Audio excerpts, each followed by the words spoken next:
Really thought that was going to We're all growing a beard. A man's face should never be bare. We just want some facial hair. We're anticipating, yeah, everyone's waiting for a beard.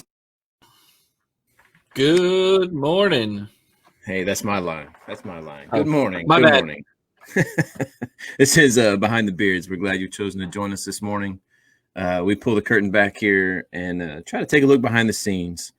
Our goal is to reveal the things that motivate, that go on in those who are called to lead your churches and your ministries.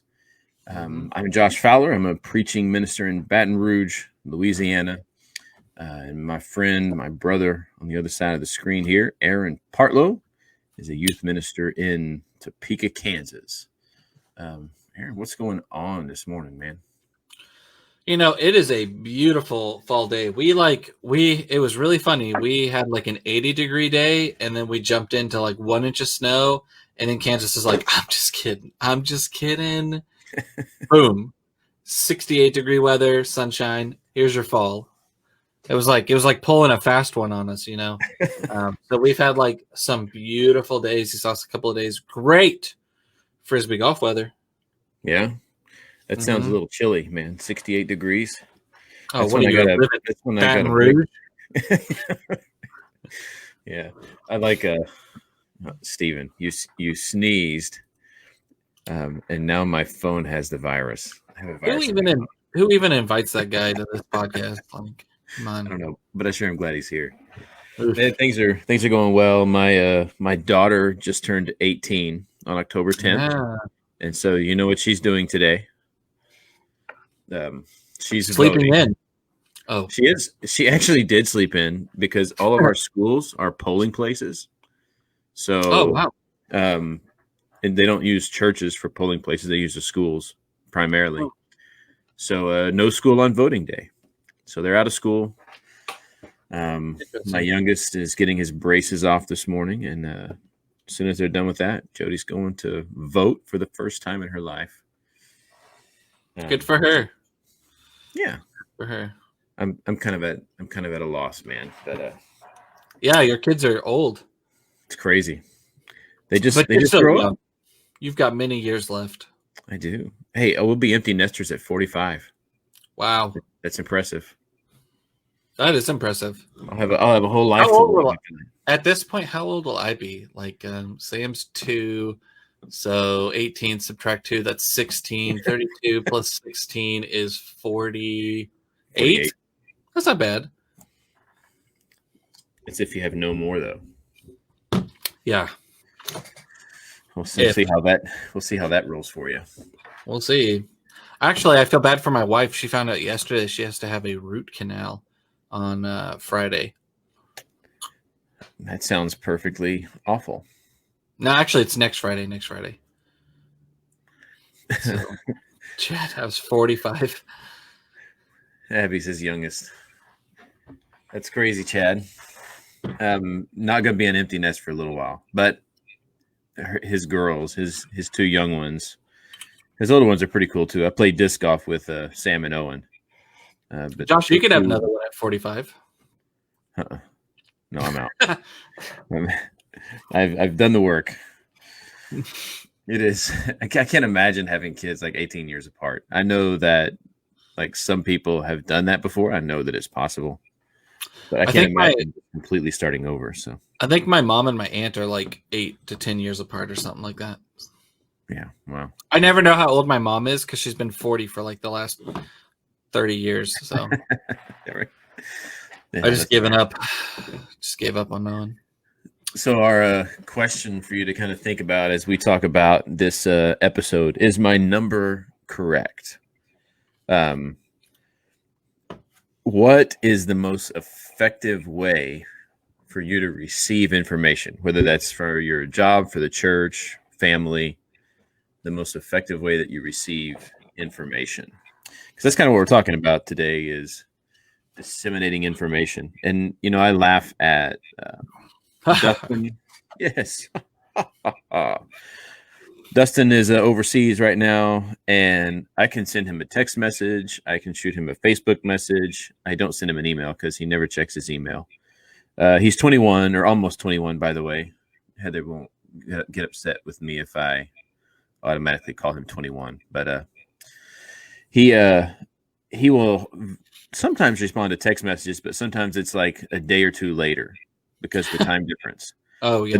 But if I send him a Snapchat, there are only 3 people I have on my Snapchat. It's Heather and see, he's not 21 There yet. she is. Heather, Jody, and Dustin. Those are the only 3 people I communicate with on Snapchat. But if I snap him, he responds almost immediately.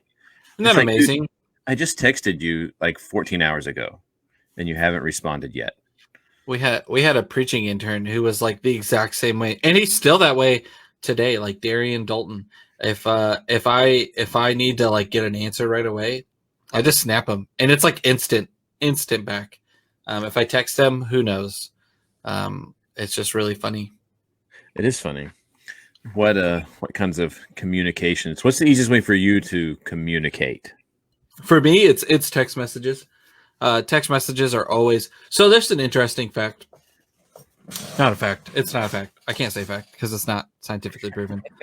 However, we so here at Central, we have done something now 3 times. We've done a thing called prayer partners. Mm-hmm. And I always try to. It's really funny. I always tell my senior adults. Excuse me. I always tell my senior adults, don't call your teen. I said, if you can, send them a text message. I said they will respond back better, and then eventually you can get into phone calls. I said, but first reach out with a text message. And then I always return and tell my teenagers, don't text them, call them. because yeah, I find like in youth ministry, a lot of times like text messages are a lot more. It kind of feels like a phone call is like somebody coming and knocking on your front door, like an unexpected guest, you know. Oh, why is this random person calling me? But if I get a text message from somebody, I can read it and it seems less invasive, kind of an idea. So it's kind of interesting. I don't feel that way. I screen my phone calls actually quite a bit, but that's just because I have a 503 number. And I live in a 785, you know, in Kansas. And I think maybe if Lauren and I ever moved, I think I would finally like get rid of my phone number. But yeah, so like I prefer text messages over calls. I prefer text messages than a phone call. Like, hey, are you free to talk about this in a couple minutes? Sure. Okay, then give me a call.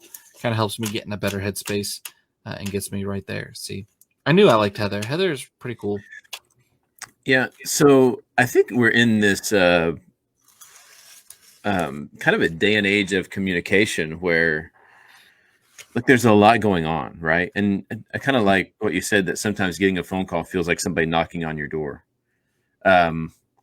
There is, if someone is calling me, most of the time I think, what's Bad wrong? news. Yeah. What's It's wrong? always, I've never gotten a phone call. Well, I shouldn't say never, but yeah, like I would say 8 out of 10 times phone calls are usually bad. 9 out of 10 times texts are usually like good news. Yeah. Now, I will say that we have a guy in our church, Mike Galino, who since the quarantine has made it a point. I think he may have called every person in our church multiple times. Awesome. Phone calls. And you know, most of the time if I need to like talk, sometimes it's just easier to talk on the phone than it is to send a text message because you know, so much gets lost when you don't have the voice interaction. Absolutely. And so, you know, I'll shoot somebody a text message and say, hey, can I give you a call? Just got a couple things I want to run by you. Or someone will ask me a question and I'll just say, can I call you? Because here's what I don't like. I don't like if I text you and you respond with a phone call. Yes. No, I texted you because I can't really talk right now. And I like the text messaging because I can receive the message and I don't have to respond right away. I don't have to answer right away. I can answer when it's a little more convenient. But at the same time, there is a challenge in texting because 3/4 of your communication is off the table with any kind of text messages. So it's it's really interesting. Church workers in general, I think, because we work with such a vast amount of different people. Not only do we work with a vast amount of people who are economically different, but also like age range as well. So I have some teens, and this is what gets really difficult, and especially when sometimes I have to sit down in an elders meeting and they want to say, well, how's your one-on-one ministry going? Can you give us a little bit of an update? I have to like rack my brain because I'm like, well, I was texting with this teen, I was Facebook messaging this teen, there was some Instagram DMs going on with this team, there was all of these different, you know what I mean, all these different, we're gonna talk about this here, all of these different forms of communication, all these different apps. Like I literally have a section on my phone that just has messaging, and I have all the different apps that I use to like message teens, because I have some teens I can text them, I'll never hear from them. If I DM them on Instagram, it's instant. If I send them a snap, it's instant. It's just it's really interesting and it's really funny. Now this Bryce has a good point here. Did you want to go into this, or did you want to? No, I was just going to say there are so many different ways out there, and not just like I think about it, and we'll talk about in a minute the different ways that we communicate the things from our ministry. But that response that says, "Oh, I didn't get the message," and like sometimes it's from my own kids, right? Like I said something to Jody last night. She said, "Well, let's just go take my senior pictures on Sunday after church." And it's like, well, we have church in the morning, and then we have your Bible study at 1, and then we have Sunday evening church. And she says, "What do you mean Sunday evening church? We're not doing Sunday evening church." It's like, babe, it was in the bulletin. It was announced. And Heather said, "Your dad even said it from the pulpit. What do you mean you didn't know we were starting evening worship this week?" Literally the preacher. So, what do you mean you didn't get the message? Because there's so many different ways in which we try to put information out there. Mm-hmm. But I do agree with Bryce here. I try, if I'm saying, "Hey, can I give you a call a little bit later?" I try to give them a reason why I'm calling. Absolutely. So that it's not like, "Oh my goodness, what's going on?" But just, "Hey, I had a couple ideas, wanted to run them by you. Can I give you a call a little bit later?" It's easier than text. Because, if an elder sends you a text message saying, "Can I call you later?" It's like, oh no, what did I say? What did I do? Well, it is. It's almost like it's just kind of like it's a common courtesy, or it's a thinking ahead kind of a thing, like if your boss, if your boss calls you or sends you a text, "Hey, we need to talk later," but they don't tell you why. Like you always walk into a meeting at least knowing what the meeting is about. And so, it's just kind of one of those, I don't know, like why sometimes like we don't think about that. But yeah. My daughter just sent me a text message and she said, "I was distracted, man. Don't come for me." That's really funny. She helps with our live stream on Sunday mornings, getting it up, and she wasn't running it this Sunday. And the Behind the Beards logo screen played during our worship service for a little while. Oh, nice. So we got a little free pub. But anyway, that's why we got all these viewers. That's right. So what are, I think about the different ways that I try to communicate what's going on. Emails get lost for some people. But for others, email is the only way. Like I have an elder, if I want to get a hold of him quickly, I send him an email. He's a dean at LSU, and he will respond to an email faster than any other form of communication. Right. And that's kind of part of the challenge, right? Because everyone communicates so very differently. And how they receive information effectively is so different. So, I'll send out an email. I'll put it on Remind. I'll put it on the Facebook page. We'll post it on the website. And then, we'll put it, if it's an event, we'll put it on the church Google Calendar, which populates on the website. Maybe you're creating a Facebook event, publishing it in the bulletin. Man, there is a diverse array of the ways in which we try to disseminate information. It is all out there. It's I don't know, man. It's just such a. There's also that premise of that idea of like you have to communicate something in 3 different ways in order for it to reach the mass amount of people, right? So like if you don't do it in 3 ways, like you're losing a set of people. And I wonder, honestly, is this a culture thing? Have we because of marketing and because of ads, have we like been so desensitized that it is so easy for us to ignore things? It's so easy for us to like sit there and pay attention to something else, like say like church announcements.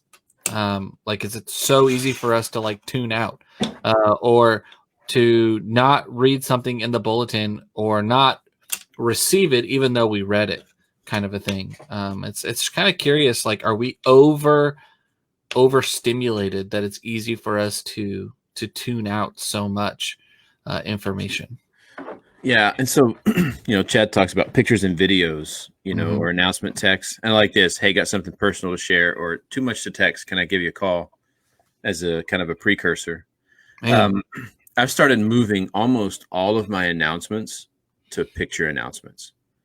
Yeah. Because I just feel like text announcements, people don't read very much of. But if there's a picture with just a little bit of the details in there, you get the big trunk or treat, and it's a big image, and then it says, date, time, bring candy to share, or whatever, that generally speaking, people know, what that transpires or what that includes. They just need to know kind of the little details. So I've moved to more of picture announcements. And it's funny because every time I put one like in the bulletin, my wife will say, oh, it's just too much going on.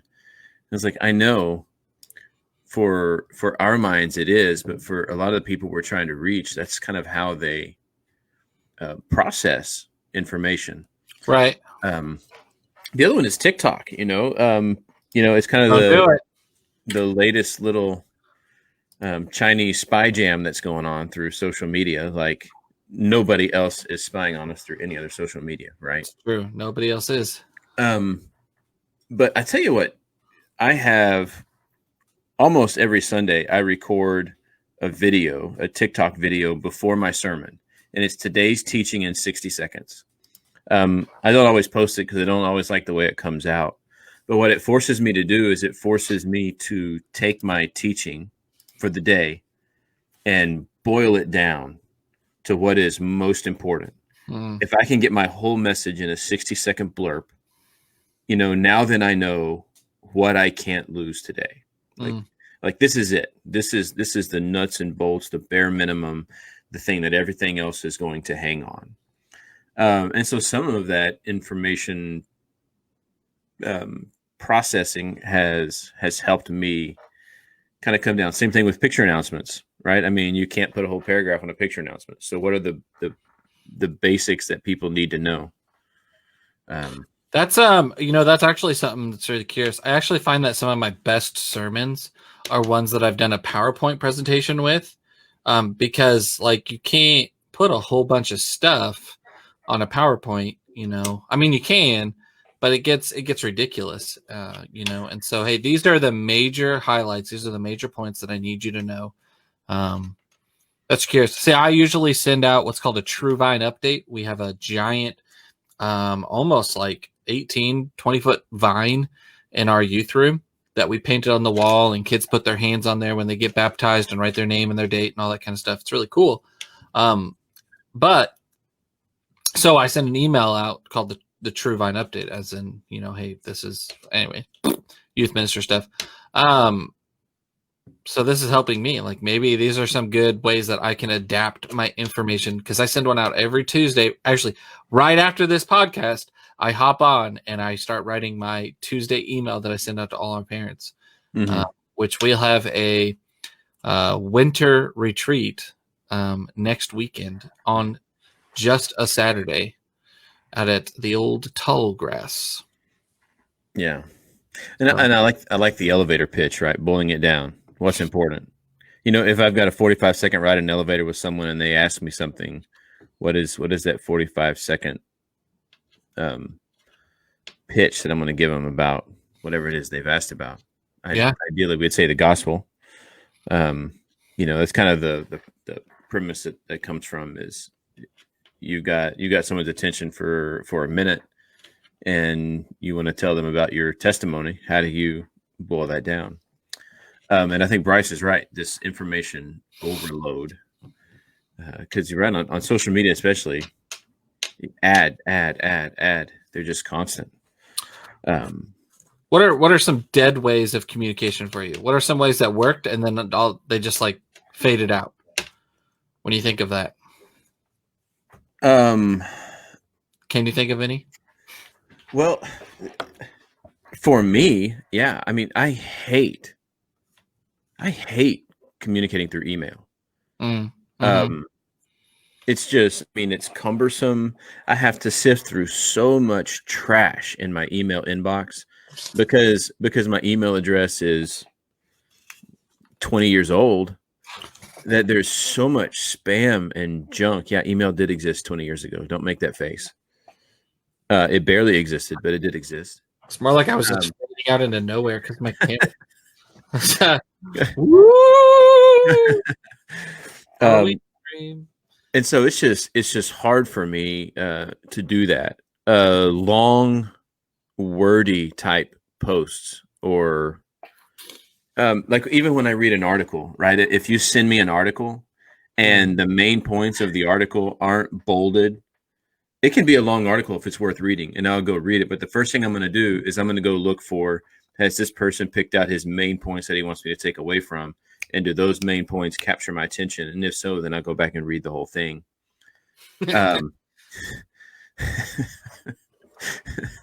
True. Hotmail. Hey, my email is Rocket Mail, man, not Jay Hotmail. Fowler at Hotmail. And so it's really a challenge, but I can't really say that it's dead, because there's some people that those things capture. And there are those people that, you know, still remind me regularly that they don't have any form of electronic commerce. If I want to get information to them, I either have to call them or mail them. And so it's it's kind of a true story there. So for us, we use this app called Remind Me. It's a really cool app. It is, if you are in a setting where you hate group messages, but you need to send group messages, this is a good way to be able to do that and have control over that. So we used to use this app. Now, they went through some legal problems where AT&T was like, you ain't going to use this anymore. So they like cut them off, but then they're back. So I need to look in to see if that's something I can revitalize for our ministry, because it was really, really, really helpful. So look into that. If you're a youth minister, or if you are a parent volunteer or something, or a church volunteer, it's a great way to be able to communicate to a mass group. And when somebody responds, it only goes to you instead of the entire group, which is wonderful. Yeah. But then we Part also of group texting, right, is the reply to the group. Yeah. Josh Fowler liked your message. Great. I'm glad that everyone knows that now. Something that I really tried. This was something I really tried to get on board with. There was this app called Band, BAND. It was really great. And the main reason I wanted to jump on board and use that was because I had a handful of teens who didn't have social media. Right? Mm-hmm. They didn't have Facebook. They didn't have Instagram. They didn't have any of this. I still do. I still have 2 or 3 now instead of 5 or 6. But I had a large group that just did not have social media at all. They weren't allowed to have it. And that's fine. That's their parents' choice. I support it. It's fine. But I had to, figure out how to reach them. So we downloaded, and I really pushed for this. Now, the hardest part about a form of communication is getting other people on board with it, right? Right. And I tried and I tried and I tried, and you're always going to have those 2 or 3 families who do everything and really jump on board and do it. But it was cool. It took everything from that you get out of a good social media group. Like if you have a large youth group and you use Facebook groups, and you create a group there and you can do polls and ask questions and people can respond. But if nobody responds or looks at it or does anything, that's kind of pointless. And I was hoping that band would be able to fill that niche and be able to do that. And then it just crashed. My wife was like, Aaron, you just need to stop being an old fart and use Instagram. And I was like, oh, fine.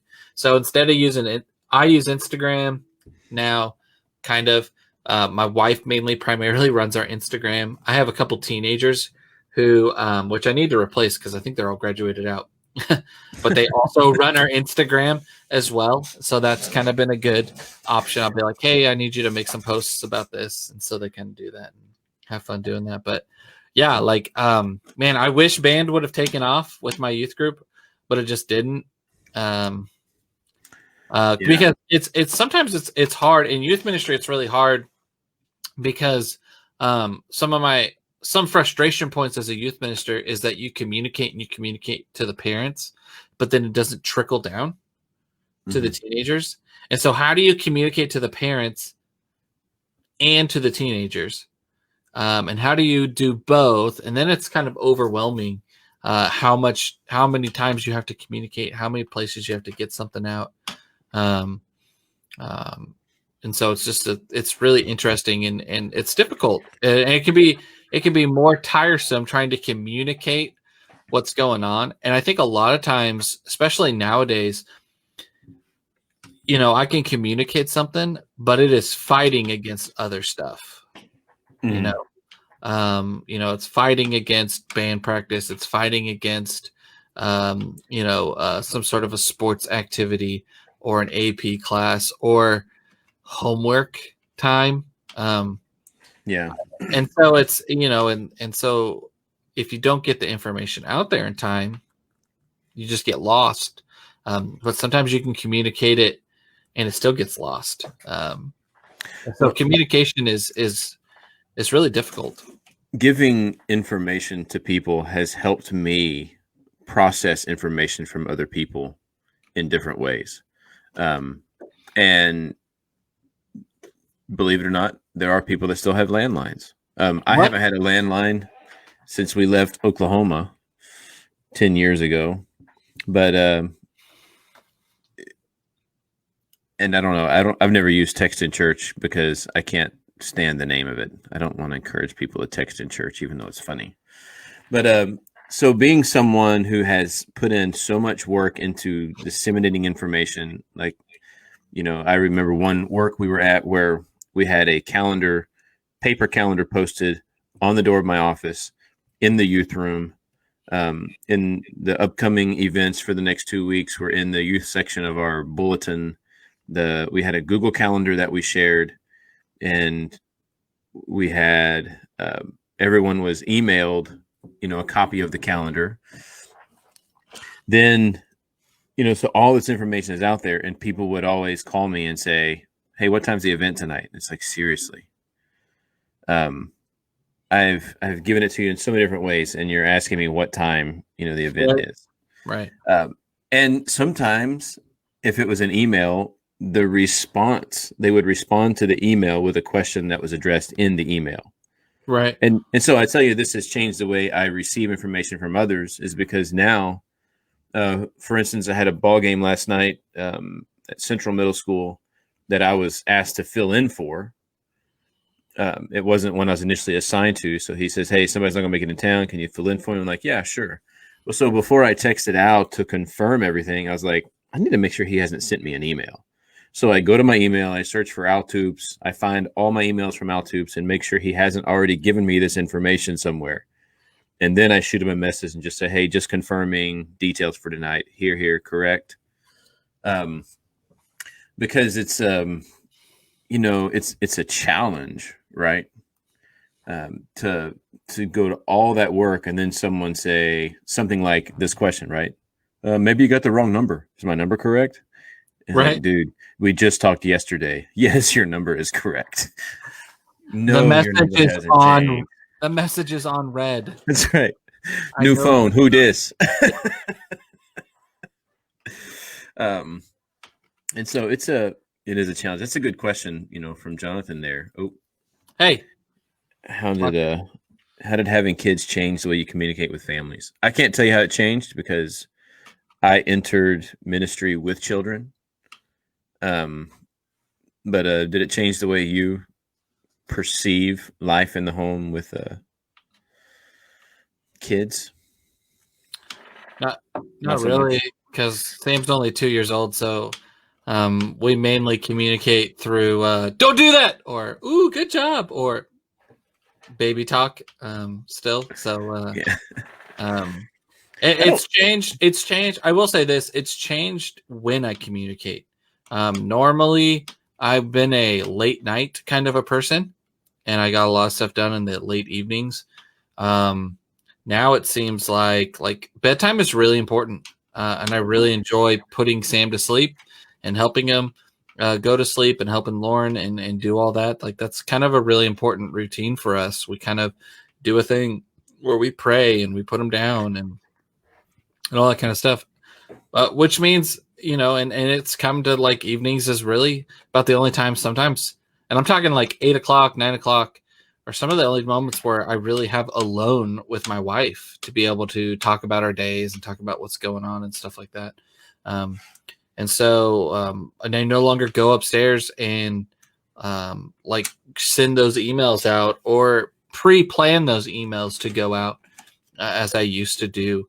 I now wake up earlier in the morning and I get some more stuff done and things like that. So that's how it's changed my communication and other stuff like that. Yeah, I didn't mention this earlier. I saw it, but it is funny how our electronic communication has really changed the meaning of physical mail. Yeah. Heather and I got a card from a really sweet friend of ours. She's been a part of our ladies' Bible class, for several years since we've been here. She's attended another church kind of up the road, but she told me the other day, she said, I know that I'm not officially a member at your church, but I just want you to know that I consider you my pastor. And you said, hold up. Wait a minute. First off, let me teach you. I am actually a preacher, not a... No, I'm just kidding. Right. No, and so she sent us a little card, for Pastor Appreciation Month. And, it just kind of helped me realize we get around birthdays and anniversaries and different things like that. But that piece of mail that somebody took the time to pick out and write in and then go to the post office and send, or I guess you could do it from your house too, right? You just flip the flag up. But just taking the extra effort to send something physical really does have, you have a renewed appreciation for those kind of things. So yeah, absolutely. You have any funny stories before I ask you what the behind the beards moment is? Well, I would say this. Honestly, like this is a big one for me. Like, so this, where was it? So this is like really, really important, but there's a trick to it, right? Like it means a lot to get a card from somebody in the mail. Like it really does. And I think it means a lot to teenagers too. Sometimes just every once in a while to get something out in the mail. So every once in a while, like right now I have a stack of cards on the table downstairs. My wife and I are writing some cards to our teens. So they get a card in the mail. But if you buy a card and just sign your name and then send it to somebody, it kind of like hurts more than it like helps, right? Because you're like, oh my goodness, Josh just sent me a card. I'm so excited to. Oh, he just signed his name. Like, I don't care if like the message in the card that is pre-written by Hallmark is like that amazing. Like, if you don't put something else in the card, like money. No, I'm just kidding. Like writing like a nice message, or just say, hey, I'm really thinking about you, or hey, we've been really praying for you. Anything more than just signing your name. That that really grinds my gears, right?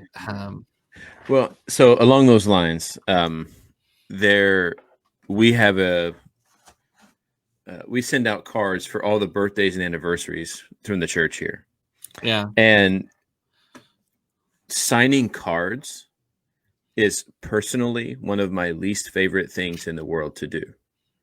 Right? Because what I want to do is just, all right, I'll get a stack of 10 or 15 cards that have to go out for the week, and Heather puts them on my desk, and it's like, oh, okay. And I just want to say, hey, Josh, and then just send them all. But I'm like, that's not very personable, right? Right. That's the whole point of sending a card or a letter, to be personable. Anybody can just sign a name. Mm-hmm. And so, I kind of make it a point to make sure I know who it's to. And if it's happy birthday, I'll say, happy birthday, John. So they know that it's not just signing the same thing all the time, and then just a well wish, and it's not much, but it's something that just makes him know. Well, he didn't just sign his name here; he actually knew this was coming to me. It's personalized, and there's this blessing here with it. And every time I get to a point where I'm like, I don't even know if this is doing any good. I think we just need to stop sending cards. People know when their birthdays are coming. They get it from their families. Someone will come up to me on Sunday and say, I got your card. It was so sweet of you to think of me on my birthday. I'm like, okay, I hear you, God. We'll keep this up, because it does.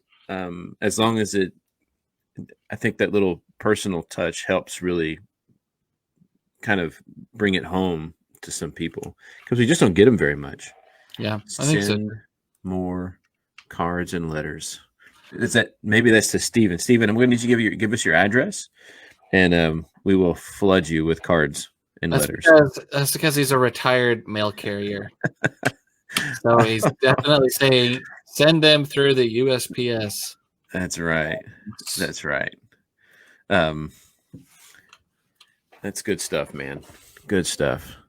Snail mail and face to face. Is it legal for her to call it snail mail if if your dad previously worked now it's mask to mask, right? That's right. It is good. It is good. Behind the moment, the behind the beard moment is really this. Your youth minister or your preacher or whoever's in charge takes a lot of consideration on what they want to communicate to you. As members, as a church family, as a body unit, we need to pay better attention to what's going on around us, especially this. Communication is extremely key. Communicating, getting it out there is extremely important. However, we need to be responsible in receiving information. Because Christ has called us to live this different life, to be this body and this family, to uplift and to encourage one another. If we're not connected to our church body, if we're not receiving that information, if we are not participating, are we really a member or a part of the body?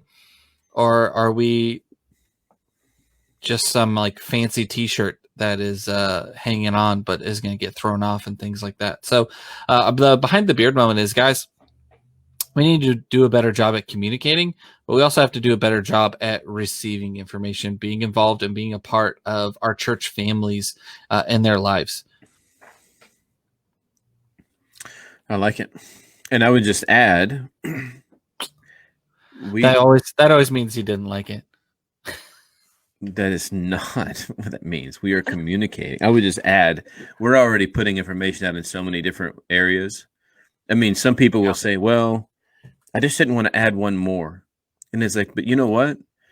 If adding one more avenue will allow you to get the information, it's not that much work to just paste it into one more form of dissemination.